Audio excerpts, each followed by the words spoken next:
তো আমি দু একটা কথা বলছি। জীবনের 19টা বসন্ত আমি ঈমান আনার সুযোগ পাইনি।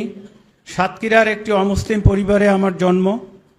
তো ঈমান আনার পরে, আমি মুসলমান হওয়ার পরে আমার কাছে একটা জিনিস খুব আফসোস লাগতো, যে আমি যদি মদিনায় রাসূলের সময় জন্ম নিতে পারতাম তাহলে আমি অনেক সৌভাগ্যবান হতাম।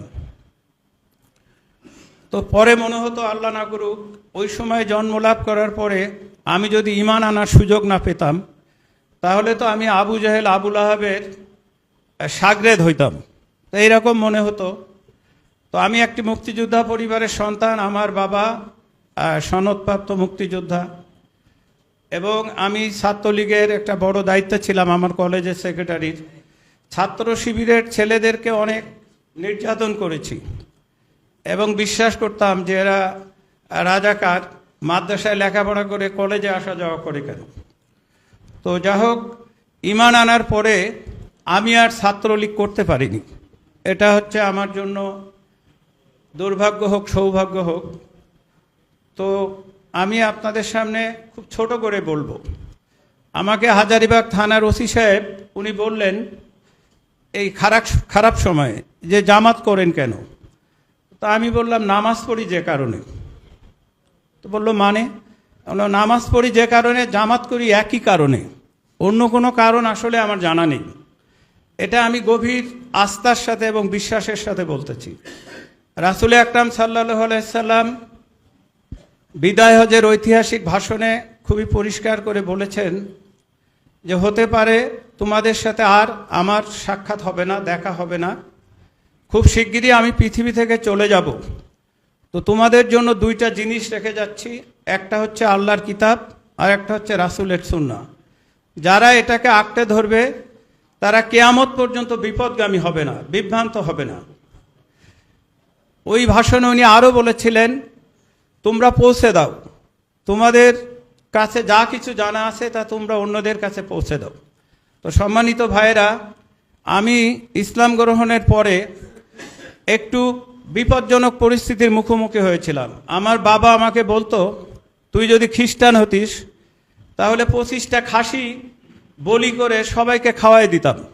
মাইকেল মধুসূদন খ্রিস্টান হওয়ার কারণে তার বাবার মান মর্যাদার কোনো ক্ষতি হয়নি, বরং তার মান মর্যাদা অনেক বেড়ে গেছে। তুই এমন একটা ধর্ম, এমন একটা জাতি যাদের সাথে গেছিস, সেটা একটা ধর্ম, এটা একটা জাত, যারা মিছা কথা বলে, ওজনে কম দেয়, বিয়ে করে 2-3টা, এইসব কথাবার্তা। তো আমিও দেখলাম আসলে আমাকে মানুষ জিজ্ঞেস করে আপনি মুসলমান হলেন কেন। অনেকে মনে করে প্রেমের কারণে মুসলমান হয়েছি এরকম বলে। তো মুসলমান হলেন কেন, এর সব থেকে সংক্ষিপ্ত জবাব হচ্ছে যে আল্লাহর দয়া এবং অনুগ্রহ। তারপরের বিষয় হচ্ছে যে কেউ তো আমাকে কখনো দাওয়াত দেয়নি, আমার বন্ধুরা, আমার শিক্ষকেরা বা প্রতিবেশীরা।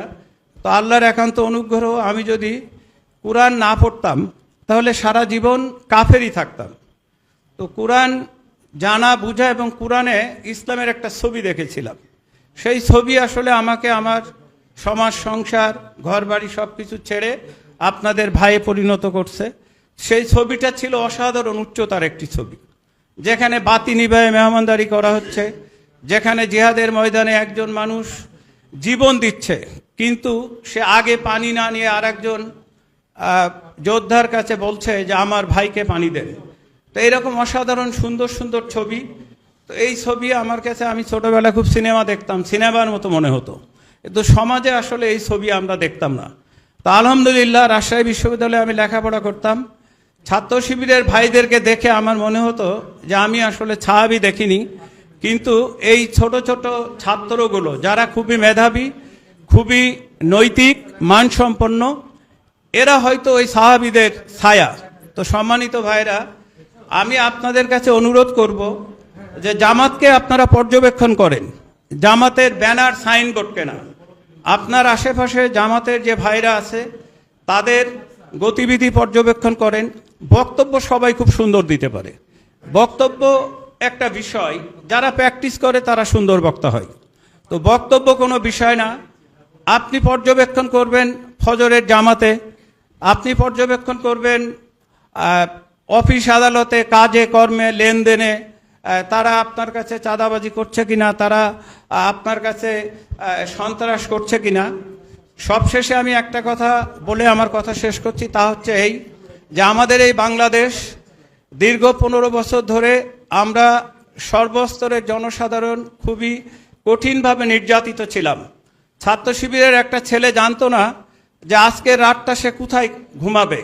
সে ঘর থেকে বের হয়ে যেত, সে হয়তো বোনের বাসায় যেত, বোন জামাই তার বোনের সাথে ঝগড়া করত, তোমার ভাইয়ের জন্য কি আমি জেল খাটবো নাকি। সে হয়তো মামার বাসায় যেত, মামি তার মামার সাথে ঝগড়া করত। তো কি অসাধারণ অপরিসীম নির্যাতন আমাদের দেলোয়ার হোসেন ছাইদি ভাই, আমাদের ডক্টর শফিকুল ইসলাম মাসুদ ভাইদের উপরে যে নির্যাতনের স্টিম রোলার চালানো হয়েছে, আমাদের অসংখ্য ভাইকে খুন করা হয়েছে, গুম করা হয়েছে, আয়নাঘরে রাখা হয়েছে। যা হোক, এই ফ্যাসিস্টকে অপসারণের জন্য সবাই চেষ্টা করেছে। সবশেষে বৈষম্যমুক্ত ছাত্র জনতার আন্দোলনের মাধ্যমে আল্লাহর মেহেরবানিতে বাংলাদেশ ফ্যাসিস্ট মুক্ত হয়েছে বলে আজকে আমরা এখানে আপনাদের সামনে উপনীত হতে পেরেছি। তো আমরা মনে করব যে আমরা টেলিভিশনের পর্দায় দেখেছি কিভাবে নির্মমভাবে একটা ছেলেকে গুলি করে মারা হচ্ছে, আমরা দেখেছি কিভাবে একটা মানুষকে ফেলে দেওয়া হচ্ছে চলন্ত গাড়ি থেকে। অসংখ্য নির্মম দৃশ্য আমরা দেখেছি, কিন্তু আমরা যেটা দেখি না সেটা হচ্ছে ওই সমস্ত মায়েদের বুক ভাঙা আর্তনাদ। আমরা দেখি না পিতাদের সেই সন্তান হারানোর হাহাকার। আমরা জানি না আর কোনোদিন ওই সমস্ত, আমরা জানি ওই ছেলেগুলা কখনো তাদের বোনেরা তাদের ভাইয়াকে আর ভাইয়া বলে ডাকবে না, কখনো তাদের পদভারে ওই তাদের খেলার মাঠগুলো সবুজ ঘাস নুয়ে পড়বে না। তো তাদের অসাধারণ ত্যাগ এবং কুরবানির বিনিময়ে যে বৈষম্যমুক্ত বাংলাদেশের স্বপ্ন তারা দেখেছিল, আমরা বাংলাদেশ জামাত ইসলামীর পক্ষ থেকে বৈষম্যমুক্ত, নিপীড়নমুক্ত, শোষণমুক্ত, জুলুমমুক্ত, বঞ্চনামুক্ত একটি সোনালী সমাজ উপহার দেওয়ার জন্য আপনাদের সামনে আমাদের এই সম্মানিত প্রার্থীদেরকে উপস্থাপন করেছি।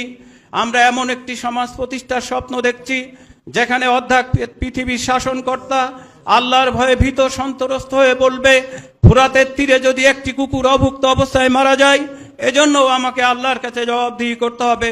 সম্মানিত সুধীমণ্ডলী, আমি মনে করি ভোট চাওয়ার আমাদের কোনো গরজ থাকার কথা না। জনগণ যদি আমাদেরকে বিশ্বাসযোগ্য মনে না করে, জনগণ যদি আমাদের কাছে আমানত রাখতে পছন্দ না করে, কোনো অবস্থায় আমি কারো কাছে একটি ভোট প্রার্থনা করব না। আমি কাবা শরীফে যে কাবার দরজার গিলাফ ধরে আল্লাহর কাছে বলে এসেছি, যার মাধ্যমে এই 14 নম্বর ওয়ার্ডের জনগণের সব থেকে বেশি কল্যাণ এবং মঙ্গল সাধিত হবে, তিনি যেন 14 নম্বর ওয়ার্ডের কমিশনার নির্বাচিত হতে পারে। আল্লাহ আমার এই দোয়াকে যেন কবুল করে, সবার কাছে এই প্রার্থনা করে আকাঙ্ক্ষা রেখে আমার কথা শেষ করছি। আমা তৌফিক ইল্লা বিল্লাহ।